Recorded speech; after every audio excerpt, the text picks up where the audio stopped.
So it's now like 2 in the morning. I can't fucking sleep. I think I did a post a while back. If you can't sleep if you're up between 2 and 4, our Lord Jesus Christ, our spiritual person, has selected us to be a watcher. So I am a watcher.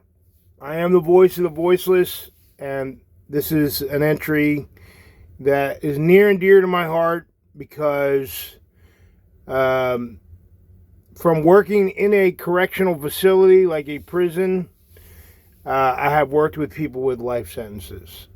I'm not saying it's a good thing or a bad thing.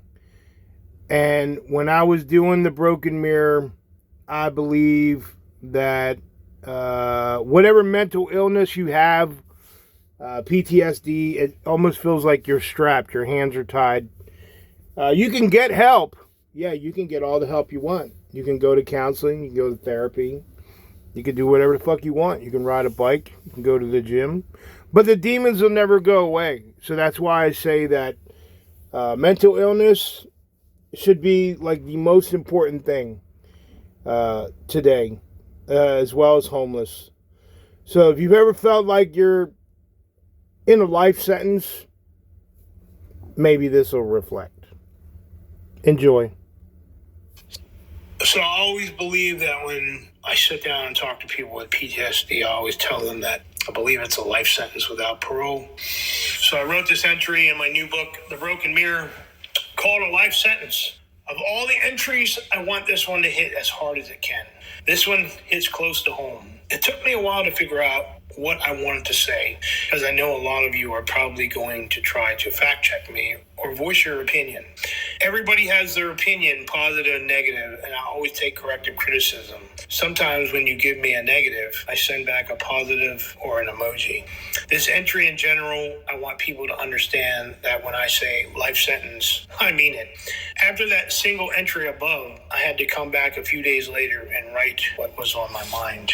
When I asked the everyday person to describe what they think a life sentence means to them, they will probably respond with, that has something to do with a prisoner or someone who did a bad crime, someone who is in jail for life. But people don't understand that most of the time these prisoners are offered parole during that life sentence.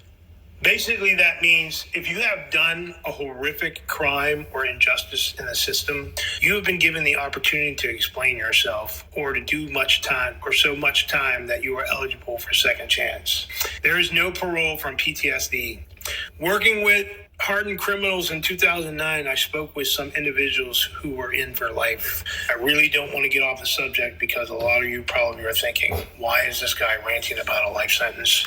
Because people who are behind bars or put away for life have a different way of thinking. Some go off the deep end or some turn to God. Some of them are not given a chance. Some of them are to remain where they are for the rest of their life. This brings me to my life sentence. Now, this is only my opinion because I'm the author, but I feel that when you have witnessed some traumatic event or have experienced a traumatic childhood or have been through toxic relationships, sexual abuse, violence, combat, and all of that can give a rise to PTSD. I could list so many other things, but I think you now understand where I'm trying to wrap up this topic. My purpose is not to bore you, whoever is taking the time to read this, many entries that are below, to know that I am trying to explain certain individuals that have this non-physical difference about themselves. When you have a disease or a type of illness like this, it's almost as though you have been given a life sentence. I know that you are probably going to think that therapy, counseling, medication, you could grow out of this life sentence. You will likely think that with different types of treatments and therapy and different ways of life, staying away from stressors and dramas would be kind of a parole. I understand that. Put yourself in my shoes. I would use myself as an example. There are plenty of examples out there. I want to focus on my journey because I know it's closing up soon. I believe this life sentence began when I was a child. My upbringing in a toxic home environment. I'm sure there are a lot of people out there who were in worse cases than mine, but it's just me going back again and telling you how I think it all began. Watching my parents argue, fight, my father, a complete alcoholic, had no time for anything other than standing in the kitchen, listening to horrible country music and drinking his entire day away. There would be certain times during the day that he would start taking aggression out he found in the bottle, out on himself, on me, my sister, and especially my mother. If some of my friends came over, he would start on them as well. At a critical point of his boozing, he did two things. He passed out on the couch, and it started all over the next day. And he would just make up things to keep the fury going on, like calling me horrible names, looking for a way to punish me for no reason. Those punishments often consisted of mental abuse, saying horrible things to us. If I was out of line, he would hit me with his bare hand across my back. If he was wearing a belt, I felt that belt. Most of the time when he hit me so hard that I could feel the buckle imprint wherever it hit, both physically and mentally. I also had endured what I call grade school saga, the name calling. It all started with one particular rumor, never mind. Several different groups were involved. Some of them just thought that they were better than anyone else. They laughed at me because of my physical deficiencies that I thought I had, or rumors that I had heard about me. I thought it would all eventually go away, but it followed me to high school. It was the worst time in my childhood. The names they called me or who these groups didn't matter. What was important was the intent. It's funny because I see them on social media. I see through reading and interacting with other folks from my high school with whom I graduated. Some of them still believe all these rumors were true. These are some of the things that I will never forget. Now that I'm an adult, they still fester. I joined the military to forget the pain in my past. Even so, it just started to unfold. At 19 years old, I went right from basic training straight to combat. The things one sees in combat defies description. We traveled across the desert and noticing the damage that we did as an entire division. I would never have thought at my age I would be witnessing the horrors and saw what we done to women and children and even soldiers of the Iraqi Republican Guard and normally everyday citizens trying to escape the highway of hell. Nothing left but vaporized skeletized remains of humans simply trying to escape. That will be embedded in my head forever. If you need a verification, Google Highway of Hell from the Desert Storm. Despite counseling and sitting down to express my thoughts, I don't think I got any counseling after I came back from my first combat tour.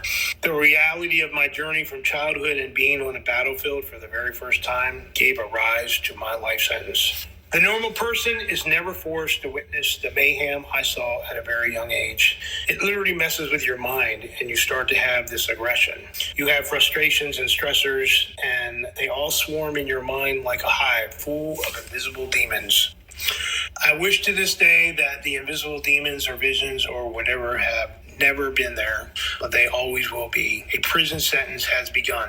You will soon discover the whole military journey is woven throughout this book. I will take bits and pieces at times and hope to help you understand what a long, strange trip it has been, to coin a phrase. From several different interactions with people and relationships, toxic leadership in the military, toxic leadership within the civilian government, toxic family life, a toxic marriage, heavily medicated use prior to admitting that I had a problem. I think the best thing I ever did was finally admit that I had a problem in the first place. I had serious anger issues. I was frankly afraid to say that I had some mental issues. I reached out for help, but never thought that I was going to go through the things that I did and then pass all that crap onto my family. Eventually, I knew in the past I had this all balled up until I reached a boiling point and took the rage out and sorrow on my wife and daughter. I realized that I'm a bad guy here. I'm the villain in the story. And if I don't get help, I could seriously damage people around me or become imprisoned in the literal sense. I have been given a life sentence, something that I will never forget. When you look at me, you can tell me anything physically, but mentally, sometimes, as I thought, I am really not here. It doesn't matter who you sit down to talk to. It doesn't help. The life sentence will always be there. The demons, the triggers, the drama.